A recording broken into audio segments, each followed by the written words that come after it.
Well, hello everybody. Brian Kelson with you again. Certainly pumping out a few videos. The reason being that I've taken a little hiatus from my normal activities. I'm in a different location and I have an opportunity to get a lot of work done.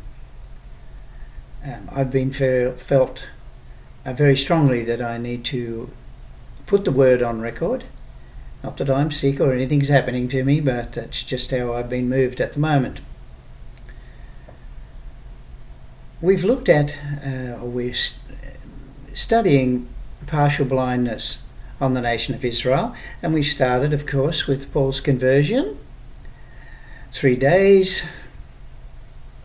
sight restored, and service for the Lord. A picture of the nation of Israel. We saw in Acts 13 that Gentiles were included according to a prophecy out of Hosea 49, and it's particularly verse 6. We found also that when the council was held at Acts 15 and the Gentile inclusion was discussed as regards whether they should be circumcised and keep the law of Moses, James quotes Amos chapter 9. And Amos chapter 9 is about wine, Isaiah 49 about the hills singing. All of these are figures about the wonderful productivity that Israel will enjoy under the reign of their Messiah. So Gentile inclusion at this point is about God's faithfulness to Israel. Not so much any hint at the starting of a new dispensation. That was hid in God, can't be found in Isaiah and Amos, and cannot be found in Joel, for example, quoted by Peter in Acts 2 and Paul in Romans 10. There is no difference, as Joel says. And Joel is all about the animals dwelling in peace and harmony, as is Isaiah 11 and the hope of Romans 15. So when we see the Gentiles being included, and because there's partial blindness on a Jew, which is the context of Acts 13, and prophecy at the bottom of the chapter, we're not to consider partial blindness on Israel means the end of them. It's an act of mercy, as we shall see. Now I want to go to Romans chapter 11 to look at Israel's blindness, but because we've noticed prophets that speak of God's faithfulness, I want to kick off with just a reading of Romans chapter 3, which speaks about God's faithfulness. Romans 3 verse 1, what advantage then hath the Jew? Or what profit is there of circumcision? Much every way, chiefly, or first of all, because that unto them were committed the oracles of God. Now these next two verses are critical. For what if some did not believe? That's the Jew. Now that's sort of a minimizing to emphasize the majority, right? How many turned up? A few, and we're joking, we mean millions turned up and couldn't accommodate them, right? Shall their unbelief make the faithfulness of God, or the faith of God, without effect? Because the majority of the nation of Israel, having crucified their own Messiah and being contradicting and disobedient, does that mean that God's faithfulness has been negated? This is critical in the book of Romans here, that we understand that Paul is saying God forbid. Well, Paul never said God forbid as sort of like an expletive. It's more, may it not be, or it is not so. The book of Romans, right here in the 3rd chapter, begins with the faithfulness of God despite national rejection of his Son. They are, however, under partial blindness, as chapter 11 points out. Now, by going to chapter 11, it actually starts verse 1, hath God cast away his people? Well, shall their unbelief negate God's faithfulness. Absolutely not. They are still his people. For I also am an Israelite of the seed of Abraham and of the tribe of Benjamin, says Paul, which genealogy in Philippians was of no consequence to him. But here it is evidence to the fact that the nation has not been cast aside. Now, of course, we go to Elijah and, they've killed thy prophets and digged down thine altars, and I'm left alone, and they seek my life. Oh, you mean, what if some of them did not believe? Back to chapter 3, and here in chapter 9 we've got this emphasis on the majority doing all these horrible things, and there's one prophet standing there and saying, I'm it. And God said, I've reserved to myself 7,000 men who have not bowed the knee to the image of Baal. Even so, then at this present time also there is a remnant according to the election of grace. Remember, we're going down to Israel's partial blindness, but I've got to stop here for a minute. Even so, then at this present time, compared to the past unfaithfulness of Israel, there is a remnant according to the election of grace. And I want us to look at the word grace for just a minute. One of the greatest stumbling blocks for right dividers is the word grace. Grace. Well, when I see the word grace, naturally I must think of the dispensation of the grace of God, the mystery of Ephesians, that which was hid in God, away from ages and generations in Colossians. No! The word grace on its own is defined by its context. And here we have God's grace in the election of a remnant. We, the church which is his body, are not the elect remnant of grace. And we're going to look at them in chapter 9 in a minute. Grace comes up in Peter. Did you know that? Peter talks about grace. Well, is Peter talking about the dispensation of the grace of God that was hid in God? No, absolutely not. 1 Peter, where is it? I have to find 1 Peter and go to chapter 1. And Peter is talking about grace. And he said, chapter 1, grace unto you and peace be multiplied. 1 Peter 1:2. Well, he's not talking about the dispensation of the grace of God, is he? But he says grace to them. It's a greeting. He talks about the prophets, and he said, verse 9, receiving the end of your faith, even the salvation of your souls, of which salvation the prophets, having inquired and searched diligently, who prophesied of the grace that should come unto you. Stop! Here we have Peter referencing the prophets and the salvation which was the object of their faith at the time he wrote it. And he says that the prophets prophesied of grace that should come to you. And grace in this case is not the mystery or the dispensation of the grace of God hidden in God. Now is it? This is the prophets. But Peter is using the word grace. Verse 19. But with the precious blood of Christ as of a lamb without blemish and without spot. In this great salvation that Peter looked for, he is referencing the precious blood of Christ. Well, the blood of Christ, my friends, is efficacious for those who are partaking of the great earthly purpose and new Jerusalem and new heaven and new earth purpose as much as it is for us. We have redemption through his blood, the forgiveness of sins, says Paul in Ephesians 1, verse 7, right? Look at 2 Peter. This is just absolutely phenomenal. 2 Peter chapter 3. He began his first epistle by a greeting of grace. And in the 18th verse of the last of the second letter, he says, grow in grace and in the knowledge of our Lord and Saviour Jesus Christ. To him be glory both now and forever. Peter starts with grace and says grow in grace. Is Peter referring to our present calling? Absolutely not. What is growing grace?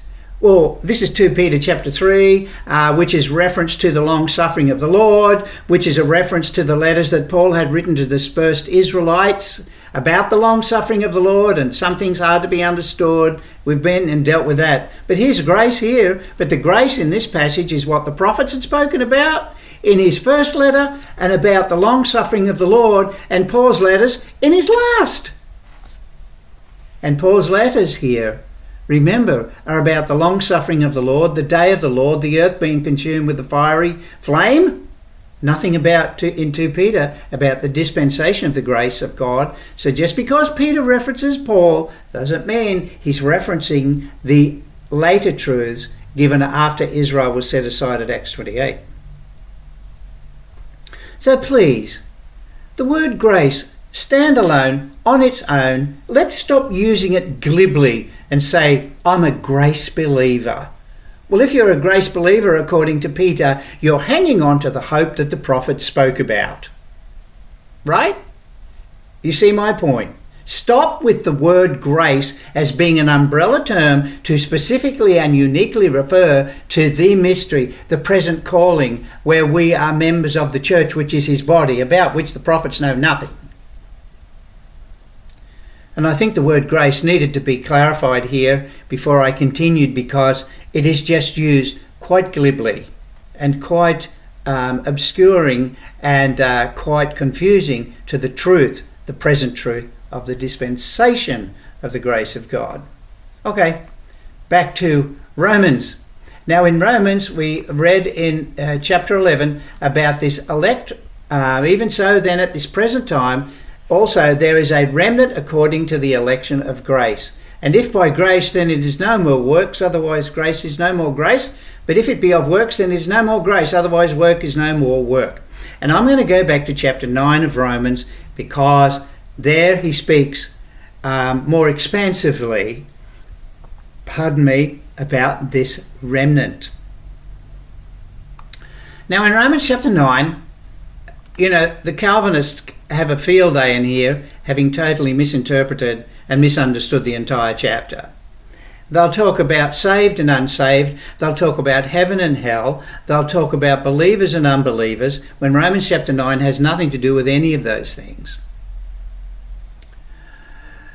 Romans chapter 9, Paul says that he had great heaviness and sorrow for his kinsmen according to the flesh, who are Israelites. Remember? Even though some of them don't believe, that doesn't negate the faithfulness of God.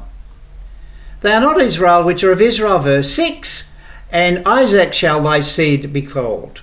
So now we're going to come down to the elder shall serve the brother in 9:12.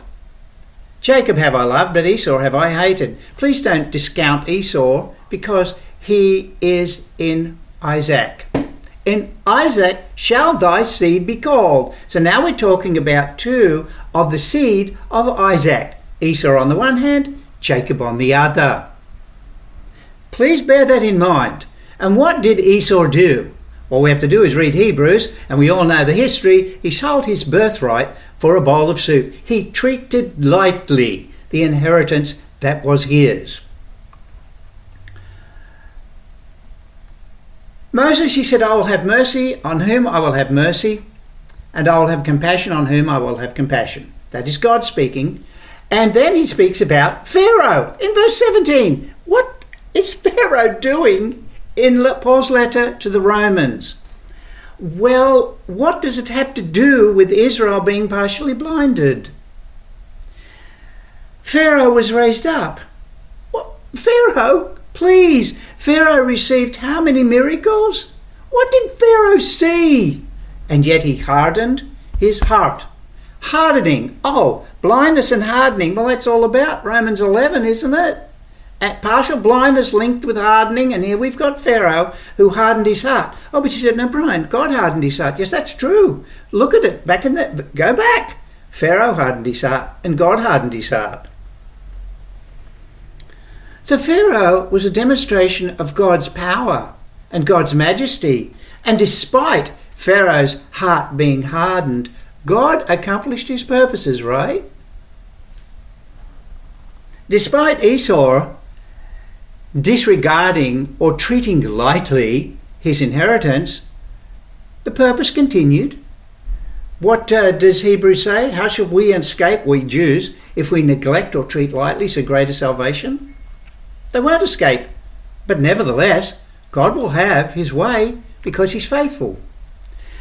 All of these things discount and refute and absolutely deny anyone any scope of suggesting that Romans or Paul in the Acts period completely had any hint of the dispensation of the grace of God when he's boasting in his own genealogy, telling us very clearly that God is faithful despite the nation, and saying very clearly that God, by his prophecy, would accomplish what he wanted to accomplish. Now, verse 21 of Romans. Again, this is not an exposition of Romans 9. It's an exposition about Israel's partial blindness, but the election of grace, that remnant, had to be included in that. Because now we're going to talk about the Jews and the Gentiles. And then I'm going to bring this one to a close. 21. Hath not the potter power over the clay of the same lump to make one vessel unto honour and another unto dishonour? I want you to look at the word lump and find out where else it occurs. Because it occurs in Romans chapter 11. So here of this lump, we have a vessel unto honour and one unto less honour. Oh, we have the seed in Isaac, and we one who God loved and one who God didn't love. It's the same seed, right? It's the same purpose. Now in verse 22, we've got vessels of wrath, or I say wrath, it's bad English, that's okay. Vessels of wrath fitted to destruction, and that he might make known the riches of his glory on the vessels of mercy. Election of grace, which he had afore prepared unto glory. Listen to this. Even us whom he hath called, not of the Jews only, but also of the Gentiles. The vessels of mercy are the Jews and the Gentiles. As he saith also in Hosea, Romans 9:25, I will call them my people, which were not my people, and her beloved, which was not my beloved. Please notice that in Acts 13, the Gentiles are included out of a command of Isaiah 49 verse 6. Please note in Romans written years later that the Gentiles involved in the salvation at that time were part of a prophecy of Hosea. Again, where does anyone have the right to say that Paul in the Acts period is talking about the body? The word us in Romans 9:24 does not include you and me today. We must be very, very careful with pronouns, right? Who does the word us include?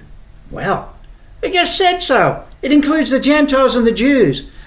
The us includes the Apostle Paul. 9:26, and it shall come to pass then in the place where it was said unto them, you are not my people, they shall be called the children of the living God. Now, some want to suggest that, the Apostle Paul, he was writing to the body. And the Gentiles that Paul wrote to were the body. Well, Paul says no, they're the people of the prophecy of Hosea. And that included the Gentiles. So they were a group that Hosea spoke about. Who else spoke about Hosea? And who wrote to the Jews? Do you know, the Apostle Peter, in his first letter, chapter 2, verse 9 says, you are a chosen generation, a royal priesthood, a holy nation, a peculiar people, that you should show forth the praises of him who hath called you out of darkness into his marvellous light. Darkness into light. I remember the testimony of the Apostle Paul in Acts 26. Go and have a look at that and see if there's darkness into light. 2:10, which in past were not a people, but are now the people of God, who had not obtained mercy, Paul in Romans 9, Paul in Romans 11, but now have obtained mercy. A people who have obtained mercy. That's Paul in Romans 9 speaking of the Jews and Gentiles, obviously, that he was writing to. And Peter is using the same Hosea reference to the Jews that he is writing to.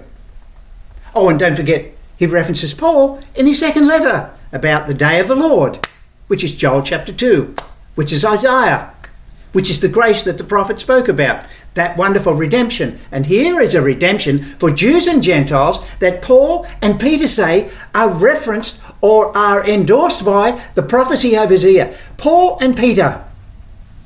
How can anyone sit up and say, well, Peter was writing to the Jews who were part of the kingdom saints, but Paul was writing to the Jews who were the body saints and the Gentiles who were the body saints, and yet they both reference the same prophecy, Hosea, when they're talking about the called Jews and Gentiles of the Acts period. The Gentiles who were saved are part of this elect remnant of grace. The Gentiles in the Acts period are a testimony of prophecy to God's faithfulness. And the Gentiles who were saved in the Acts period were a beacon light to the hope of the restoration of Israel. Nothing about the church, which is his body. And we shall see more when we do another video about this same subject. Partial blindness on Israel, the inclusion of the Gentile, and the hope of Israel in the Apostle Paul, as he said in Acts 28, I am bound with this chain for the hope of Israel. The Lord bless you as you search and see.